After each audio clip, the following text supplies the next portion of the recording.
الحمدللہ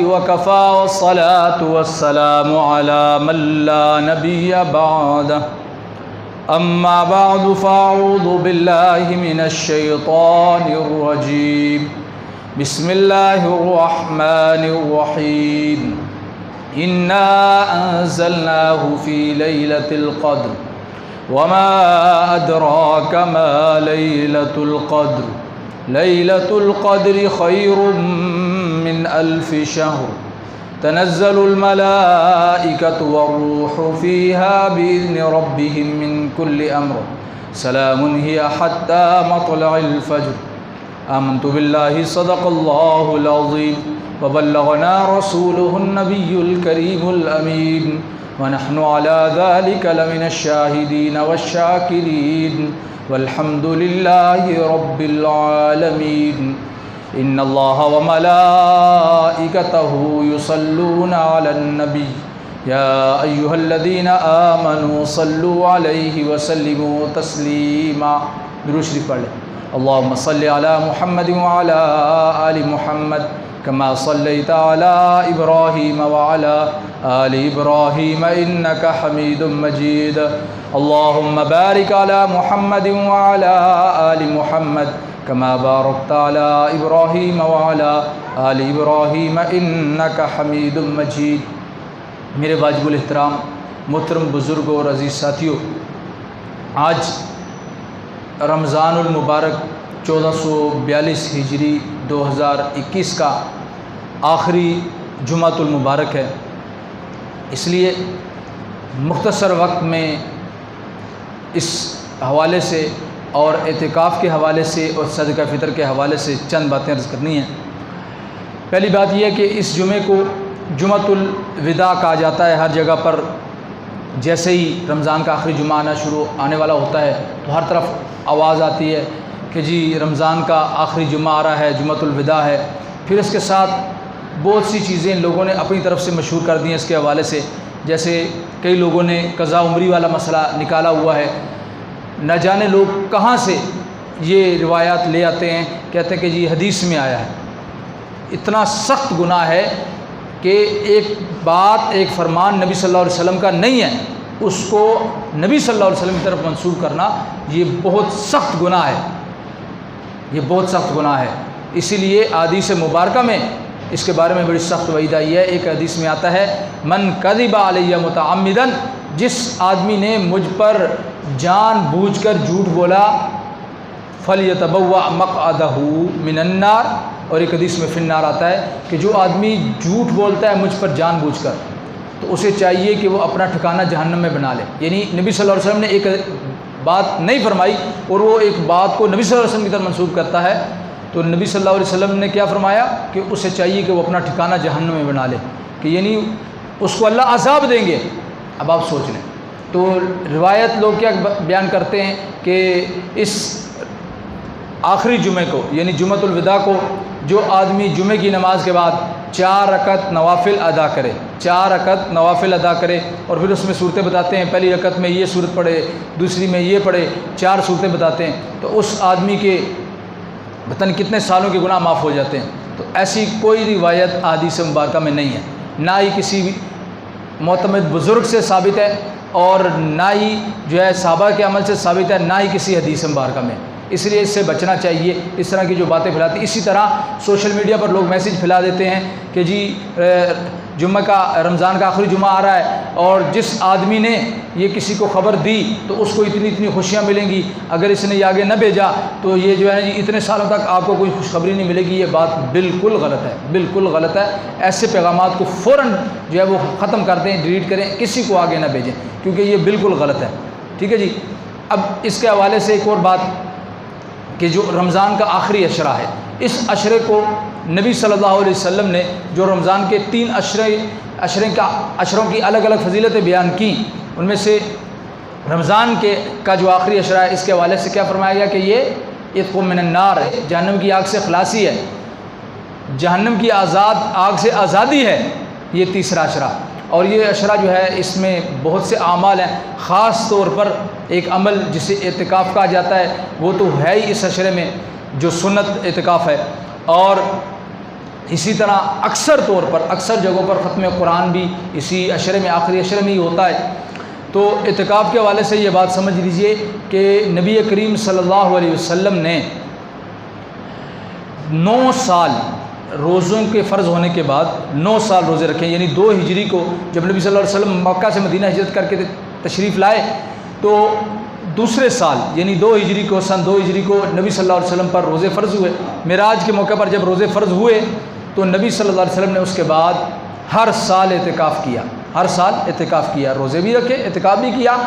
2 سال کسی وجہ سے آپ صلی اللہ علیہ وسلم اعتکاف نہیں کر سکے تو 1 سال آپ صلی اللہ علیہ وسلم نے یہ فرمایا کہ اگلے سال میں 20 دنوں کا اعتکاف کروں گا۔ آپ صلی اللہ علیہ وسلم نے 20 دنوں کا اعتکاف کیا۔ یہ تو آپ صلی اللہ علیہ وسلم کی ایک سنت، ایک الگ بات ہے، لیکن امتی کے لیے یہ صورتحال ہے، یعنی ایک ترغیب دینے کے لیے آپ صلی اللہ علیہ وسلم بتا رہے ہیں کہ اعتکاف بہت ہی اہم چیز ہے۔ امتی کے لیے یہ حکم ہے کہ یہ جو آخری 10 دن ہے اس میں اعتکاف کرنا سنت ہے، اگر کوئی آدمی کرے تو بہت اجر ہے، اور یہ سنت علی الکفایہ ہے۔ پورے محلے سے اگر ایک آدمی بھی نہیں کرتا تو تمام محلے والے گناہ گار ہوں گے، اور اگر ایک آدمی بھی کر لیتا ہے تو سب جو ہے وہ گناہ سے بچ جائیں گے۔ لیکن بہتر یہ ہے کہ جتنے احباب آسانی سے بیٹھ سکیں تو اعتکاف میں بیٹھیں۔ اچھا جی، اب ایک اور بات، اس مبارک عشرے میں لیلۃ القدر آتی ہے، کیونکہ نبی صلی اللہ علیہ وسلم کے فرامین مبارکہ سے ہمیں یہ پتہ چلتا ہے کہ آپ صلی اللہ علیہ وسلم نے 1 سال اعتکاف کیا، پہلے عشرے سے اعتکاف شروع کیا۔ صحابہ کرام رضوان اللہ تعالی اجمعین میں سے بھی بعض صحابہ نے آپ صلی اللہ علیہ وسلم کے ساتھ اعتکاف شروع کر دیا۔ اب پہلا عشرہ ختم ہو گیا، آپ صلی اللہ علیہ وسلم نے دوسرے عشرے کا اعتکاف شروع کر دیا، بعض نے دوسرے کا بھی کیا، پھر تیسرے کا کیا۔ تو آپ صلی اللہ علیہ وسلم نے فرمایا بات یہ ہے کہ میں نے لیلۃ القدر کی تلاش میں اعتکاف کیا تھا، تو پہلے کا میں کیا اس میں نہیں تھی، دوسرے میں کیا نہیں تھی، تو تیسرے عشرے میں اللہ رب العزت نے لیلۃ القدر کو رکھا ہے۔ اس لیے صحابہ کو فرمایا کہ آپ نے کیوں اعتکاف شروع کر دیا؟ انہوں نے کہا کہ ہم نے تو آپ کو دیکھا، تو آپ صلی اللہ علیہ وسلم نے فرمایا کہ اعتکاف آخری عشرے میں کیا کرو، آخری عشرے میں اللہ رب العزت نے آخری عشرے میں اس رات کو رکھا ہے، اور اس رات کا اجر کیا ہے؟ فرمایا لیلۃ القدر خیر من الف شہر۔ لیلۃ القدر جو ہے نا، لیلۃ القدر یہ کیا ہے؟ یہ 1000 مہینوں سے افضل ہے۔ کتنے مہینوں سے؟ 1000 مہینوں سے افضل ہے۔ ہوا یہ کہ نبی صلی اللہ علیہ وسلم نے جو ہے بنی اسرائیل کے جو ہے وہ چند جو عبادت گزار لوگ تھے ان کی عبادت کے واقعات بیان کی۔ ان میں سے ایک آدمی کے بارے میں آتا ہے کہ اس نے 1000 مہینے اللہ کی عبادت کی، 1000 مہینے روزے جو ان پر فرض ہوئے وہ رکھے، اسی طرح عبادت کرتے رہے، نماز پڑھتا رہا اور عبادت کرتا۔ تو صحابہ کرام رضوان اللہ تعالی مجمعین کو پتہ چلا، تو صحابہ کرام رضوان اللہ تعالی مجمعین نے عرض کیا، جیسے ایک آدمی کے دل میں ایک حسرت سی پیدا ہوتی ہے نا کہ ہماری تو عمر اتنی کم ہے، اس آدمی نے 1000 سال 1000 مہینے اللہ کی عبادت کی، 1000 مہینے، تو ہماری تو اتنی عمر ہی نہیں ہے، ہماری تو عمر ہی 50 سال 60 سال ہے، کیونکہ آپ صلی اللہ علیہ وسلم کی عمر، ہمارے پیارے نبی صلی اللہ علیہ وسلم کی عمر 63 سال ہوئی، حضرت ابوبکر صدیق رضی اللہ تعالیٰ کی عمر 63 سال ہوئی، اس طرح کئی صحابہ کی کم ہوئی، زیادہ ہوئی۔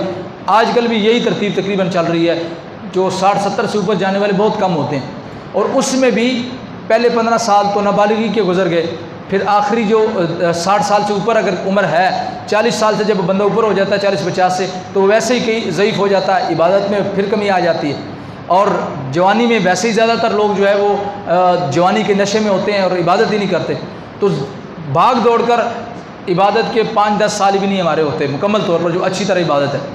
تو صحابہ کرام رضوان اللہ تعالی مجمعین نے عرض کیا، اللہ کے نبی اس نے تو 1000 مہینے عبادت کی، ہماری تو اتنی عمر ہی نہیں، اگر ہماری عمریں بھی لمبی ہوتی تو ہم بھی اتنی عبادتیں کرتے۔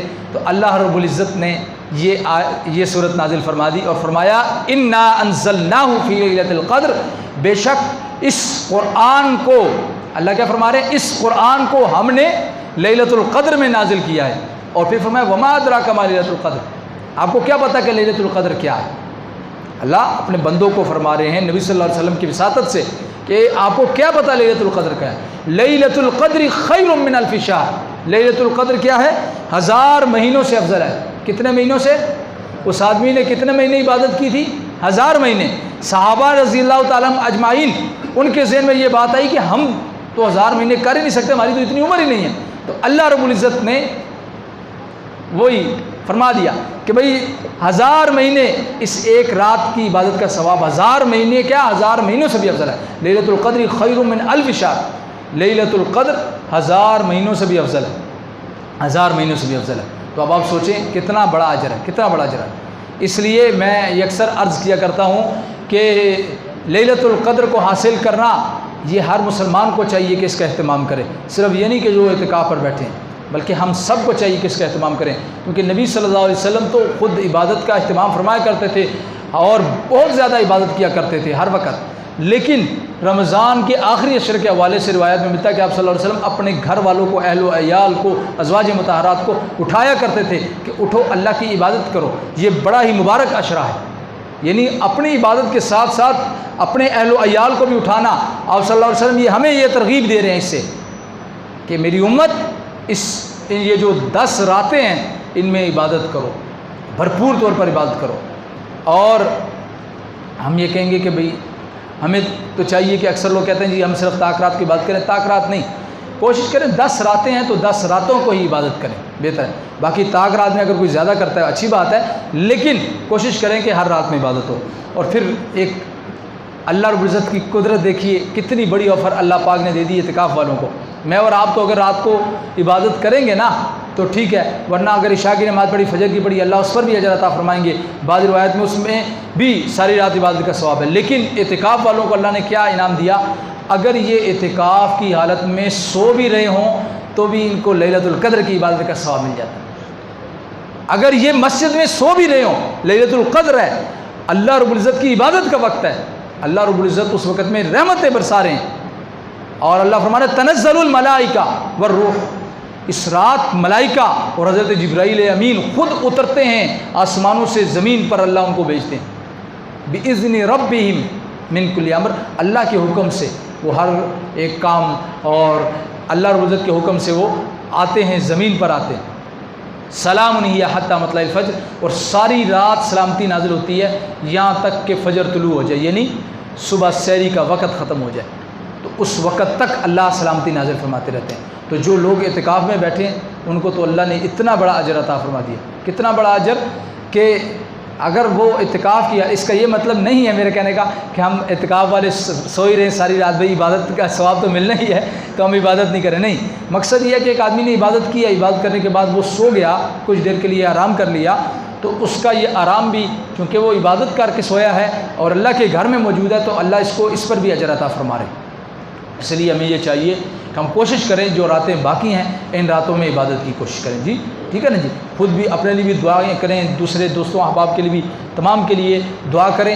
اور یہ بات یاد رکھیں, ہم چاہتے ہیں نا ہماری دعا قبول ہو, بڑا آسان نسخہ میں اس حوالے سے بتا دیتا ہوں. جو چیز آپ اپنے لیے مانگتے ہو ساری امت مسلمہ کے لیے مانگو, یقین جانیے اللہ ہمیں ضرور عطا فرمائے. ایک آدمی کہتا ہے نا کہ میرے گھر میں بیماری ہے, بیماری نہیں ختم ہو رہی, تو وہ اسے چاہیے کہ وہ دعا مانگے, ساری امت مسلمہ کے بیماروں کے لیے دعا مانگے. انشاءاللہ اللہ اس کے گھر میں جو بیماری ہے اللہ اسے دور فرما دیں گے. ایک آدمی پریشان حال ہے, رزق کی تنگی کا شکار ہے, وہ تمام مسلمانوں کے لیے فراوانی, رزق کی فراوانی کی دعا کرے, اپنے لیے بھی کرے, تمام مسلمانوں کے لیے بھی کرے. اللہ رب العزت اس کو عطا فرما دیں, اس کو عطا فرما دیں گے. ایک آدمی کی اولاد نہیں ہے, وہ تمام بے اولاد مسلمانوں کے لیے دعا کرے, اللہ اس کو بھی اولاد عطا فرما دیں. ٹھیک ہے جی. تو یہ لیلۃ القدر کے حوالے سے بھی ضروری گزارشات میں نے آپ کے سامنے عرض کر دی, جمعۃ الوداع کے حوالے سے بھی عرض کر دی. اب آخری بات کر کے بات کو ختم کرتے ہیں. اب بات کرتے ہیں جی صدقۃ الفطر کو. صدقۃ الفطر, صدقہ فطر کیا چیز ہے؟ صدقہ فطر یہ وہ صدقہ ہے, یہ ہمارے مال کی, وہ ہمارے بدن کی, مال کی وہ زکوٰۃ ہے. ایک تو وہ زکوٰۃ ہے نا جو سال بعد فرض ہوتی ہے, اور یہ وہ زکوٰۃ ہے جو ہم نے رمضان میں روزے رکھے نا, ہم نے بدن کی تھوڑی سی زکوٰۃ دی, اس کے ساتھ یہ جو اعمال ہم نے رمضان میں کیے, قرآن پڑھا, تلاوت کی, اسی طرح جو ہے تراویح ادا کی اور نوافل ادا کیے, ان سب عبادات کے بعد یہ صدقہ رکھا گیا ہے کہ ان کی قبولیت میں یہ بڑا اثر رکھتا ہے.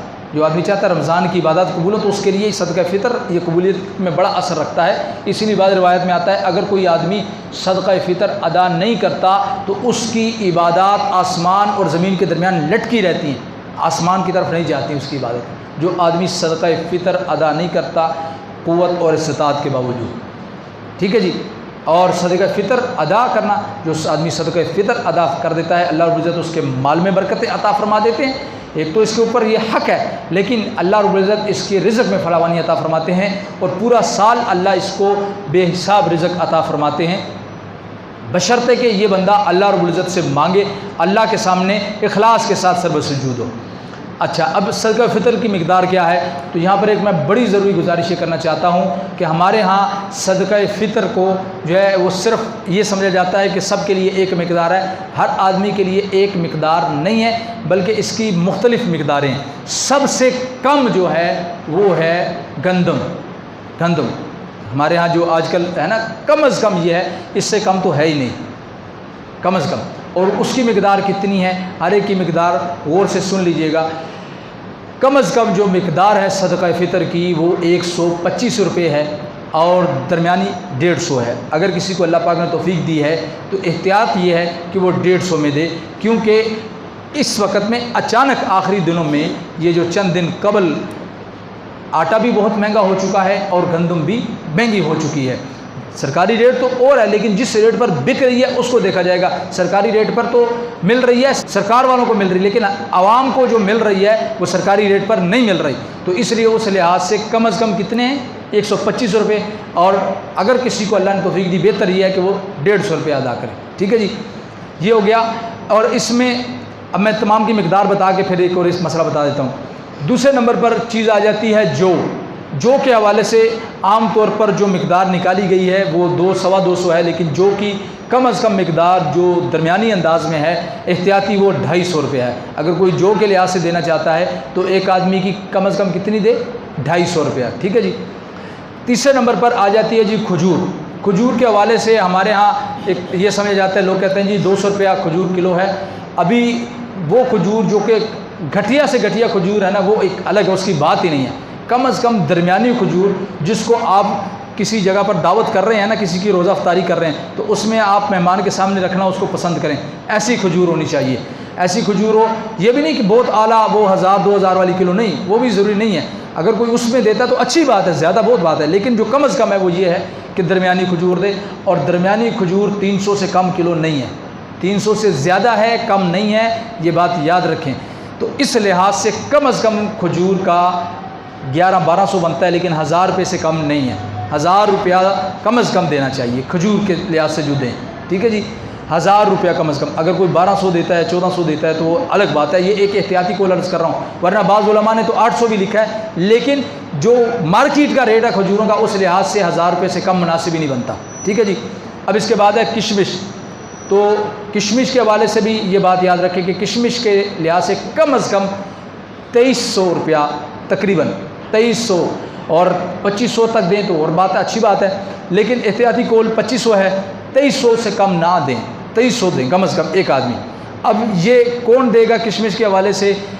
تو یہ یاد رکھے کشمش اس آدمی پر لازم ہے جس کو اللہ نے بہت زیادہ مال عطا فرمایا، تو اس کو یہ چاہیے، اس کے لیے مناسب یہ ہے کہ وہ کشمش کے حساب سے دے۔ ٹھیک ہے جی۔ ایسے لوگ اللہ کے بندے موجود ہیں جو کروڑ پتی ہیں، ارب پتی ہیں، تو ان کے لیے 2500 روپیہ کوئی بڑی چیز نہیں ہے، تو وہ اس لحاظ سے دیں۔ ٹھیک ہے جی۔ دوسرے نمبر پر کھجور ان لوگوں کے لیے ہے جو کہ ہمارے ہاں جنہیں کہا جاتا ہے نا لاکھ پتی، کروڑ پتی جنہیں کہا جاتا ہے، یہ لوگ جو ہیں ان کو کس لحاظ سے دینا چاہیے؟ کھجور کے لحاظ سے دینا چاہیے۔ کم از کم 1000 روپیہ ایک آدمی کا، کم از کم 1000 روپے ایک آدمی، اگر گھر میں 10 افراد ہے تو 10,000 دے دے، یہ سال میں ایک مرتبہ دینا ہے، اور اللہ کی طرف سے اتنا بڑا اجر اس پر کہ عبادات قبول ہو رہی ہیں۔ ٹھیک ہے جی۔ اور جو ہو گئی اور گندم ہو گئی، یہ ان لوگوں کے لیے جو کہ بالکل عام گھرانے سے تعلق رکھتے ہیں اور معمولی طور پر ہے، تو اس لیے اگر کوئی آدمی یہ کام کرتا ہے کہ مالدار ہے، اللہ نے اس کو توفیق دی ہوئی ہے، اور وہ کہتا ہے کہ نہیں جی میں گندم سے دوں گا، تو یہ مناسب نہیں ہے، یہ مناسب نہیں ہے۔ اس کو چاہیے کہ اپنی حیثیت کو دیکھ لے کہ میری حیثیت کشمش کے لحاظ سے برابر ہے یا میری حیثیت جو ہے وہ کھجوروں کے حساب سے بنتی ہے، تو اس حساب کو دیکھ کر وہ جو ہے ادا کرے۔ اور اس میں یہ ضروری مسئلہ ایک اور سن لیں، یہ آخری مسئلہ، کہ صدقہ فطر ہر اس نابالغ اولاد کی طرف سے ادا کرنا لازم ہے جو کہ عید الفطر کی نماز سے پہلے زندہ ہو۔ یعنی اگر کسی کا کوئی بچہ اللہ نہ کرے عید کی نماز سے پہلے فوت ہو گیا، اس کی طرف سے ادا کرنا لازم نہیں، ادا کر دے تو کوئی بات نہیں، بہتر ہے، کوئی حرج نہیں ہے۔ اسی طرح کسی کے یہاں کوئی بچہ پیدا ہو گیا عید کی نماز سے پہلے تو اس کی طرف سے بھی یہ صدقہ فطر لازمی ادا کرے گا، ٹھیک ہے جی۔ جو اولاد بالغ ہو چکی ہے اس کی طرف سے ادا کرنا والد پر لازم نہیں ہے، چاہے وہ اس کے ساتھ بھی رہ رہی ہے، لیکن جب ساتھ رہتے ہیں تو والد دے سکتا ہے، یعنی یہ مطلب نہیں ہے لازم نہیں ہونے کا کہ والد نہ دے، اگر دے دیتا ہے کوئی حرج نہیں ہے، سب اکٹھے رہ رہے ہیں، خرچہ سارا والد کے پاس ہوتا ہے تو والد سب کی طرف سے ادا کر سکتا ہے۔ اور بیٹیوں کے بارے میں یہ ہے کہ اگر بیٹی غیر شادی شدہ ہے تو باپ پر لازم ہے، اور اگر وہ شادی شدہ ہے تو پھر اس کا صدقہ فطر والد پر لازم نہیں ہے۔ اگر والد ادا کرتا ہے پھر بھی کوئی کہتا ہے یار میں اپنی طرف سے ادا کر رہا ہوں تو ٹھیک ہے، ورنہ اس کا صدقہ فطر اس کے خاوند پر لازم ہے، اور اگر وہ خود مالدار ہے، خود صاحب حیثیت ہے تو وہ اپنی طرف سے خود ادا کرے گی۔ تو یہ تھے ضروری مسائل جن کا سمجھنا ہمارے لیے بہت ضروری ہے، اس لحاظ سے میں نے آپ کے سامنے ساری تفصیل عرض کر دی۔ اب صدقہ فطر کسے دینا چاہیے تو آپ کو میں آسان بتا دوں، صدقہ فطر جو ہے اپنے والد کو نہیں دے سکتے، اپنی اولاد کو نہیں دے سکتے، اور خاوند اپنی بیوی کو نہیں دے سکتا، اور سید کو نہیں دے سکتے۔ کتنی چیزیں میں نے آپ کو بتا دی۔ والد کو نہیں دے سکتے، والد سے مراد والد والدہ، دادا دادی، نانا نانی، اس طرح اوپر تک، ٹھیک ہے۔ اولاد کو نہیں دے سکتے، اولاد بیٹا بیٹی پوتا پوتی، اس طرح نیچے تک، ٹھیک ہے جی، سمجھ آ گئی۔ تیسرے نمبر پر سید آدمی، اس کو نہیں دے سکتے صدقہ فطر، اس کو ہدیہ دے سکتے ہیں لیکن صدقہ نہیں دے سکتے، کیونکہ صدقہ مال کا میل کچیل ہوتا ہے۔ صدقہ جو آدمی دے دیتا ہے اس کے مال سے اس کے اوپر جو آفتیں آنے والی ہوتی ہیں، پریشانیاں، وہ ختم ہو جاتی ہیں۔ تو اس وجہ سے صدقہ فطر ہو یا کوئی بھی صدقہ ہو وہ سید کو نہیں دینا چاہیے، سید کو ہدیہ کے طور پر دینا چاہیے۔ اگر کوئی غریب ہے اس کو بطور ہدیہ دے۔ اور ایک لوگ اکثر یہ مسئلہ پوچھتے ہیں، اسی طرح بیوی کو خاوند نہیں دے سکتا، بیوی خاوند کو دے سکتی ہے، یہ بات یاد رکھیے گا، خاوند بیوی کو نہیں دے سکتا۔ کیوں؟ کیونکہ بیوی کا خرچہ ویسے ہی خاوند پر لازم ہے، لیکن کسی جگہ پر ایسا ہوتا ہے کہ عورت مالدار ہوتی ہے، اس کو ماں باپ نے بہت دولت دی ہوئی ہے، لیکن خاوند بیچارہ کماتا ہے، اور ہمارے یہاں اکثر جو ہے نا مالدار طبقوں اس میں ایسا ہوتا ہے، بیوی کی گاڑی الگ ہوتی ہے، وہ کہتی ہے میرے ماں باپ نے دی ہے، الگ ہے، خاوند بیچارہ موٹر سائیکل پر جا رہا ہوتا ہے اور بیوی کے پاس گاڑی ہوتی ہے۔ تو یہ وہاں کے لیے ہے کہ وہاں بیوی اپنے خاوند کو دے سکتی ہے اگر خاوند غریب ہے تو، لیکن خاوند بیوی کو نہیں دے سکتا۔ ہاں، بھائی اپنی بہن کو دے سکتا ہے اگر وہ صاحب حیثیت نہیں ہے، وہ غریب ہے، اس کو دے سکتا ہے۔ اسی طرح بھائی اپنے بھائی کو بھی دے سکتا ہے، ٹھیک ہے جی، بھائی اپنے بھائی کو بھی دے سکتا ہے۔ اور اس میں یہ بات یاد رکھیں کہ ہمارے اکثر ہی ہوتا ہے ہم دور جا کر صدقہ فطر دے رہے ہوتے ہیں، ہمارا بھائی جو ہے وہ بیچارہ پریشان حالی میں پڑا ہوتا ہے اور ہم وہاں جا کر دے رہے ہوتے ہیں، ہمارا ہمسایہ غریب پریشانی حالت میں ہوتا ہے تو وہ دور جا کر دے رہے ہوتے ہیں، نہیں، یہ مناسب نہیں ہے، ٹھیک ہے جی۔ اللہ رب العزت سے دعا ہے اللہ پاک ہمیں صحیح معنی میں سمجھنے کی توفیق عطا فرمائے۔ اگر کسی بھائی کو کوئی مسئلہ پوچھنا ہو تو نماز کے بعد انشاءاللہ پوچھ سکتے ہیں، نماز کے بعد ہم بیٹھیں گے، کوئی بھی مسئلہ صدقہ فطر کے حوالے سے یا کسی اور حوالے سے پوچھنا چاہتا ہو تو وہ پوچھ سکتا ہے۔ اللہ رب العزت ہمیں صحیح معنی میں عمل کرنے کی توفیق عطا فرمائے۔ وآخر دعوانا الحمدللہ رب العالمین۔ مختصر وقت میں سنت ادا کر لیں۔